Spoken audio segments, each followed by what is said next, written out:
Boa tarde a todos. Meu nome é Felipe Barros Oliveira e eu vou apresentar hoje meu trabalho intitulado Adequação da prescrição médica para insuficiência cardíaca com fração de ejeção do ventrículo esquerdo reduzida em um hospital universitário. O trabalho foi orientado por Dr. Adriano Latado e os coautores são Breno Gabriel, Lívia Brito e Fábio Figueiredo. No Brasil, as doenças cardiovasculares são a principal causa de morte entre as doenças crônicas não transmissíveis e, dentre elas, a insuficiência cardíaca, que é uma síndrome grave que carrega alta morbimortalidade e impacto socioeconômico. A IC com fração de ejeção reduzida, ou seja, menor do que 40% e é levemente reduzida, entre 40% e 49%, apresenta alguns medicamentos que são indicados pelas diretrizes, entre eles o IECA ou BRA, ou os INRAS, né, que no caso é o sacubitril e valsartana, os beta-bloqueadores e os MRAs, que compõem a terapia tripla indicada pela diretriz brasileira de insuficiência cardíaca crônica e aguda, e os inibidores de SGLT2, ainda não presentes na diretriz brasileira, mas que compõem a terapia quádrupla recomendada em diretrizes internacionais como a norte-americana e a europeia. E na literatura, a adesão às diretrizes é variável e poucos dados são disponíveis com relação às doses atingidas ou aos usos dos inibidores de SGLT2. Nesse sentido, o objetivo primário do meu estudo foi avaliar a adequação da prescrição médica para pacientes com ICFR ou ICFRE atendidos em um hospital universitário e, como objetivos secundários, verificar se as terapias indicadas por diretrizes estão sendo prescritas e se as doses-alvo estão sendo atingidas ou pelo menos 50% delas. O estudo foi um estudo observacional, transversal, descritivo e unicêntrico em ambulatório de cardiologia no Hospital Universitário na Bahia, entre janeiro e setembro de 2024, incluindo pacientes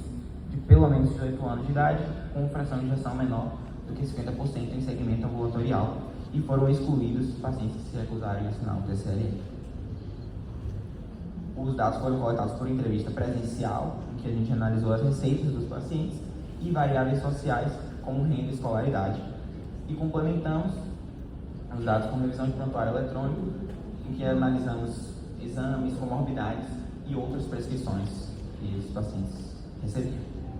O desfecho primário avaliado foi a proporção de prescrição de terapia tripla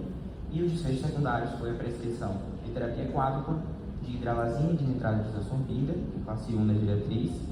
de recomendação, alcance de pelo menos 50% ou de 100% das doses alvo.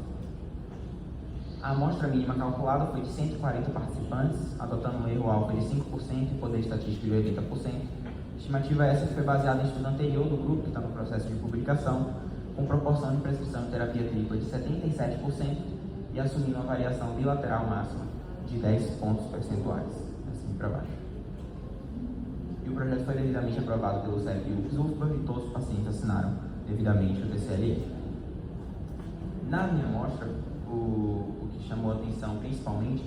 foi a gente atingir o nosso tamanho amostral, o N de 144, e a grande maioria da população era preta e parda, então somando 97,9%, e foi uma população de renda per capita e escolaridade baixas, de medianas respectivamente R$ 880 e 6,5 anos de estudo. A etiologia de ser mais comumente observada na população foi a chagásica, 41,3%, que difere da maioria dos estudos da literatura em outras regiões. E a classificação de ser mais comumente observada foi ICFE, em 72,7%, com a febre mediana de 36%. A classe funcional NIRA mais comumente observada na população foi NIRA 1, 44,7%. E a comorbidade mais comumente observada foi a hipertensão arterial sistêmica, com 59,4% dos participantes. Com relação à terapia farmacológica prescrita, foi observado que 66% dos participantes recebiam terapia tripla e 31% a terapia quádrupla, com os inibidores da SGLT2, e 91,9% recebia ou IECA, ou BRA, ou INRA, 94% beta-bloqueadores, 70% MRA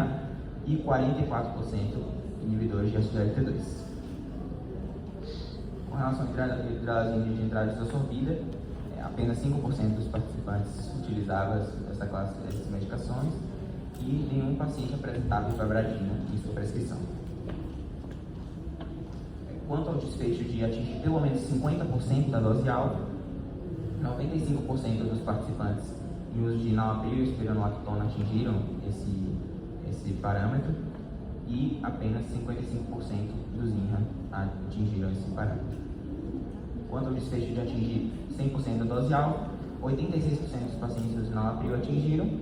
porém apenas 10%, 8% e 5% atingiram para, respectivamente, losartano, carvedilol e espironolactona. Então, nesse sentido, a gente descobriu que uma alta frequência de prescrição de terapia tripla, com uso de drogas de impacto comprovado na redução de mortalidade, como losartano, enalapril, entre as outras drogas que eu mostrei, e a dose subótima de beta-bloqueadores pode refletir uma cautela clínica em pacientes com cardiomiopatia chagásica, que são mais suscetíveis a eventos adversos. A dose subótima de MRA pode refletir uma preocupação com hipercalemia, que foi mostrado nesse estudo HADES, em 1996, e a prescrição de inibidores de SGLT2 apresentou uma frequência moderada de 47,1%, mostrando uma adesão parcial às diretrizes norte-americana e europeia no nosso serviço. Limitações de estudo, delineamento transversal, está sujeito ao viés de causalidade reversa, amostragem por conveniência, estão sujeito ao viés de seleção, o dado de eletrocardiograma e estratificação de ICP-LL estão ausentes, que poderiam influenciar na prescrição, e parte dos dados foi obtida por prontuário, estão sujeitos ao viés de aferição. O de pontos fortes foi adequado por demonstral, adicionou a variação de inibidores da SGLT2 da coleta primária de dados, diferente do estudo anterior, e foi um estudo feito numa população específica de baixa condição socioeconômica.